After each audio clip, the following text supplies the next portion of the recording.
Hi, my name's Jonathan Hicks. I'm back at the Dice Cup, and this evening I'm joined by... Abel. Mark. Steve. Alan. And we've just finished playing CrossTalk, which is a kind of party game, but it's a sort of more thoughtful, contemplative party game. So in this sense, we've got two clue givers. You're in two different teams. So Steve was the clue giver for the black team. Alan was the clue giver for the blue team. And they both get to see this card. We roll the dice, and in this case, they roll a 6. So they have to both try and get each of their teams to say Freckles. And the way you do that is, first of all, Alan has given us a private clue. So he gave us the clue redheads, and the other team can't see that. And they had their own private clue, which was Spotty. But we can't just guess randomly and shout out guesses. It's sort of follows an order. So to start with, Steve wrote down redhead. And after he writes down a clue, it's actually our team's turn to guess. So he has to be very careful with the public clue here, because if it's too obvious, then we'll get it straight away. So he writes down redhead, which unfortunately was the same as our private clue here. And then we get a guess. If we don't get it, then Alan writes down a clue, and then their team get to guess. And you keep taking it in turns like that. So each clue giver writes down a clue, and the opposite team gets to guess. Now, after a while, you might then want to use the clue board here, the hint board, and there are various symbols you can use at the bottom here. You can't write any words, you can only use these symbols. So, for instance, Steve used it to indicate that his next clue, when he got to 3, should just be ignored. So he was trying to throw us off the scent. He wrote down dog. I think we ended up guessing Irish setter in the end for that one, because he threw us off with that one. But that's how it works. You can use it to connect things or indicate synonyms and things like this. But essentially, you just keep going until one team guesses it. I should also say that you get these little boards here and the dry white pens, obviously. If we want to discuss something on our team, we can write down things on here so we're not saying it out loud, which is quite nice. All right, so what do you think of the game? Yeah, I quite liked it. It's very similar to Codenames. I think still Codenames is slightly better. This one just seemed to have a little bit of downtime. Lovely component quality though. So yeah, pretty good. Okay. Mark? See, I think that Codenames can have downtime, depending on who you're playing with and if you don't play at the time of. Well, this I was thinking more than Codenames. Codenames, I kind of stood away from the game. While this, I was constantly looking what they were writing, what we were writing, trying to base on everything we've got constantly. It didn't stop for me, depending on what side it was. Yeah, it took a bit longer, but there's a lot more gaming in this. A lot more trying to throw the team off if you're not sure what to do, and a lot more the captain be able to throw like the other team off as well. And you could do some with that board, you could literally set up a combo of things that you plan to do throughout it. Because you're allowed to put multiple symbols on. It's not just not 3. You could do not 3 opposite 1, whatever. And then you could do a combo of things and just go crazy.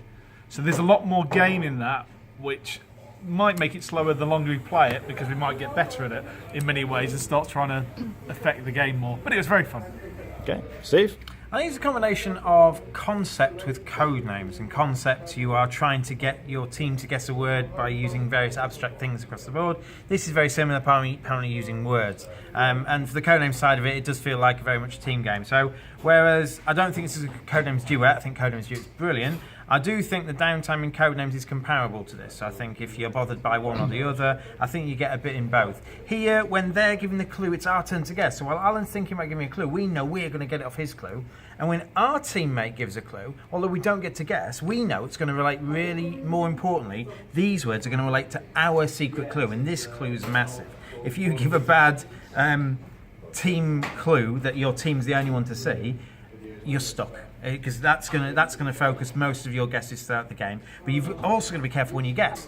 When I guess, I'm like, shall I make a guess that might give them an idea what my secret word is? So one of the ones earlier, they kept guessing types of people. I guess hitchhiker, hiker, lollipop lady, stuff like that. And we're like, well, we definitely know, although we haven't got any clue from what we've got so far, we definitely know that the answer is a type of person. And it was pedestrian or something. So guessing, just randomly guessing based off your clue every time is detrimental. So sometimes you might say, guys, we're going to make a random guess here, and we're going to guess something that's not related at all. We're going to write it on these little boards because this is just communication, and you can do that. So not only can the clue giver say, I'm going to guess dog, team, ignore this. The team can say, we're going to guess Irish setter. Guys, this is a completely random guess. So I need to play this more. I think I can really like this. But that sort of meta game behind kind of making these false guesses, making this thing, kind of knowing when the other team's trying to lead you down the wrong path, I think that could lead into some hilariously funny moments. Okay. Alan? I think this is quite an enjoyable game. It's got a lot of good elements to it. It's really well made as well, so the pens actually wipe off quite well as well, and like leaving traces on. The game itself is a good. I think it's quite a good strategy game because you're pitting yourselves against each other, trying to confuse your other opponent while you're getting your team to find the answers at the same time. And like we say, with the different board sections you can do, you can say if you wanted to put something down here, you could give an opposite and say to your team, don't think of this clue, think of it, and use this one as an opposite of what it is. So it leaves a good selection of misconception, misdirection, and you can mislead the other team without hopefully misleading your team at the same time. So it ends up giving them an interesting, should we say, it gives them an interesting way of trying to figure out what's going on around them. Okay.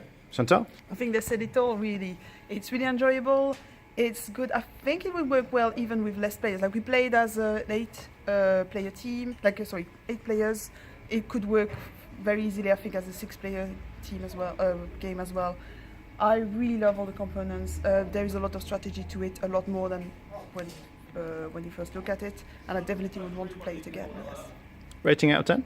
A solid 8. Okay. Alan? I think I'll give it about an 8 out of 10 as well because it's well made and it's very fun to play. Okay. Played with the right people. I'm actually going to rate this higher than that. I'm going to give it a 9. Wow, okay. Mark? Yeah, I'm giving it an 8 at the moment. Okay. 7.5. All right. It does fill a very similar niche to Codenames for me personally. I really like Codenames. I think it's a great game.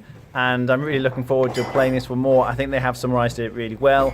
It gives you that same feeling, but it's very different as well. It doesn't feel like any other kind of game that I've played. I'd be on an 8 out of 10. Thought it was great. All right, thanks for watching. That was CrossTalk.